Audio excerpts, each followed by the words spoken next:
John Hemmings at your service. John Hemmings, ladies and gentlemen. John Hemmings! Well, many of you have heard us sing it before the flow bitches. Glorious to have such a warm welcome, a triumphant return to Hampton Court Palace, where we once more play before their graces King James I and his wife Queen Anne of Denmark. It brings back memories of when we were first invited to perform here all those years ago. Indeed, Master Hemmings. I just remember how nice it was to be out of London, where that awful plague was raging at the time. True, Master Clay, true. But now we return as the King's men, no less, soon to be wearing his livery as attendants at court. Don't encourage him, goodly courtiers.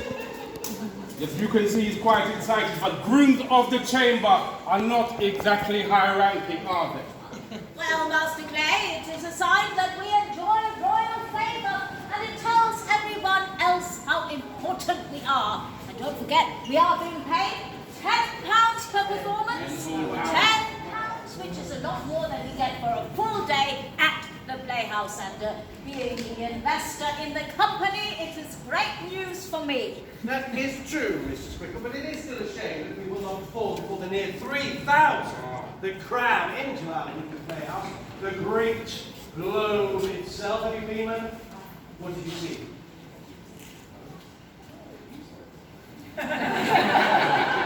It's a play already. It didn't go together. We opened a marital rift. Oh! Never mind. Well, Master Hemmings, Master Clay, there may be fewer of them, but they will be richer and better educated, less of the quantity perhaps, but more of the quality. So let's keep them happy. And that said, the King is still going to be the most important member of the audience with the best seat closest to the stage. So let's make sure that most of your lines are delivered to him, Master Hemmings. Oh, wonder. How many goodly creatures are they? How beauteous mankind is! Oh, brave new world that has such creatures in it! It's not the Tempest, it's a midsummer night's dream. Yes. I know, but it's such a beautiful, pretty speech. Do not lines like that tempt you, Master Clay, to join us upon the stage one day? No. I am a stagehand, and I am happiest behind the scenes where I can be both cause and effect. I thank you. Cause and effect, sound effect. Somebody work with me, somebody. Thank you. That joke was bad enough to be one of Will's. God rest his soul. For those of you who have not heard, there is news from Stratford. Our beloved friend Will Shakespeare has departed this life. With his death, we have lost much, but it is up to us, our memories and our bodies, to keep his texts alive. Indeed, Master Hemmings, and on that note, the playwright, Ben Jonson, has gone so far as to issue a folio. A folio. A complete set of his plays in a book. So when he dies, the words of his plays are guaranteed to live on. Now, why don't we do that for Will's play? No, Master Clay. When those words are in books and bought and sold like apples, what then? Now, this is why we don't give actors the whole play. They're only given their own parts to learn with the cues as to when to speak. That way, no other company can steal our plays and make money out of them. But the play's the thing, Mistress Crickle. That's what William said. The play is a valuable thing, Master Clay. Perhaps for once we shouldn't think of profit, ambition, or fame. Maybe it is our duty to keep the words of our beloved friend Will alive. Praising what is lost makes remembrance dear. All's well that ends well. No. This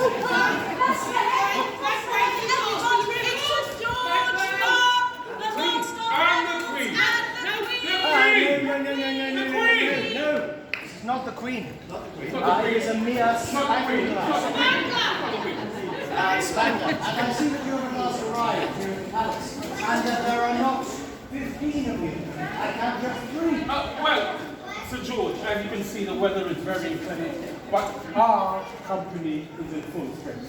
The company is well rehearsed, and the play has been performed here by our company in the Great Hall, Sir George.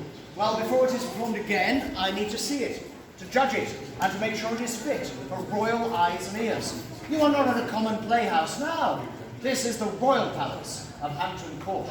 There must be no swearing. No swearing. No blasphemy. No blasphemy. No religious controversy. No religious controversy. And no presentation of a living king upon the stage. Yes, but there is a king and queen in the chosen place. That will not be possible, and you know it. It is lèse-majesté, a crime against the crown. King James isn't in the play, Sir George. It is merely the king of the fairies. There is nothing mere about my overrun. Ought it time to come to that?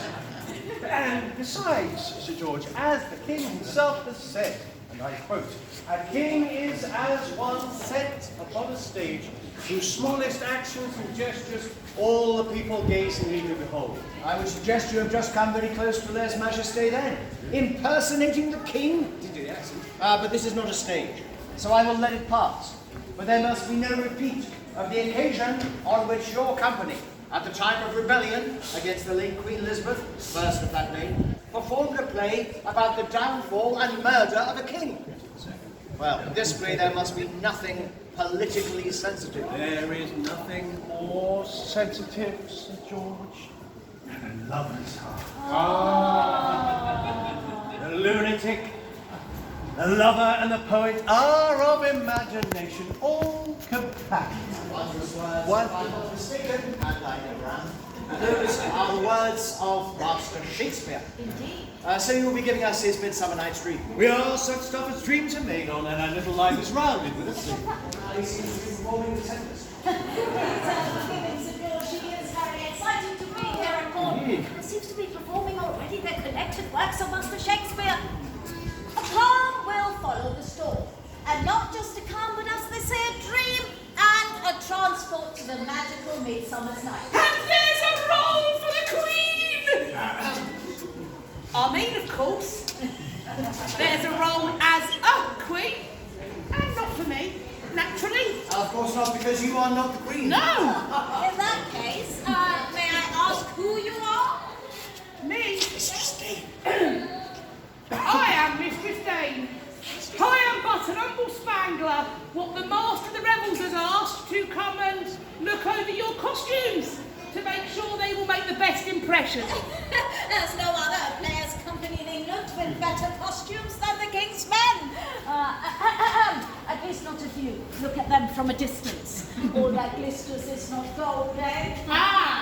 But some of these costumes must be worn by courtiers, and so they must be fitting for that. Is that not so, Sir George? Tell them the thing. Indeed. Yes, as this is a court performance, and you are the King's men, there is a royal request. What we would be honoured to grant.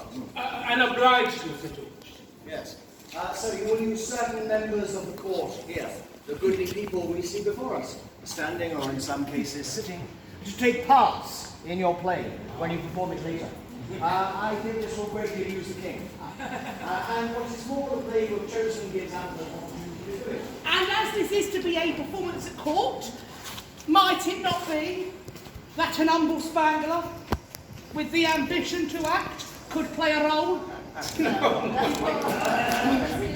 yes? Yes. Even as Titania, Queen of the Fairies.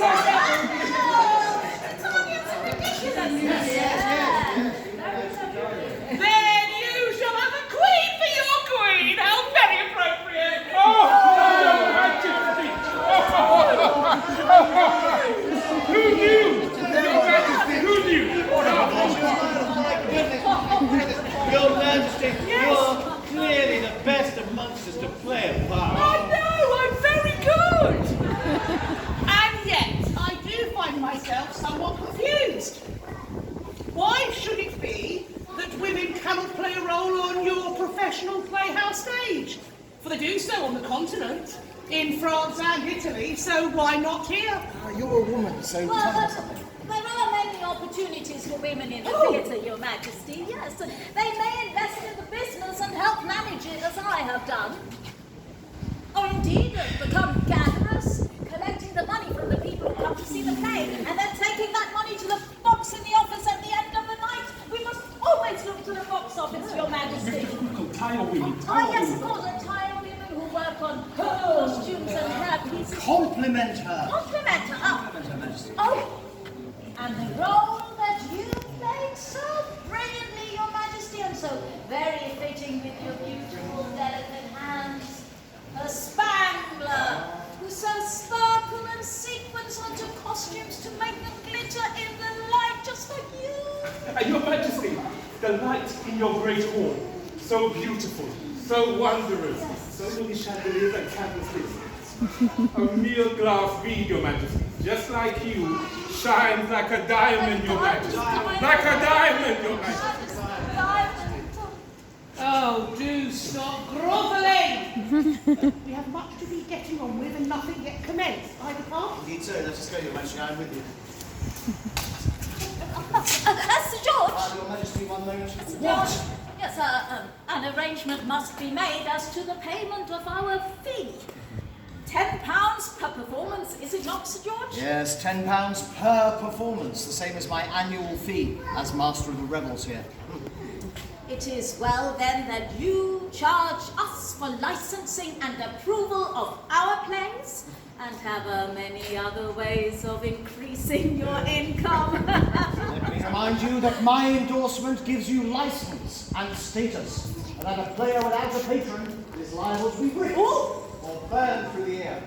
And a play that I have not licensed is a play that will never be performed.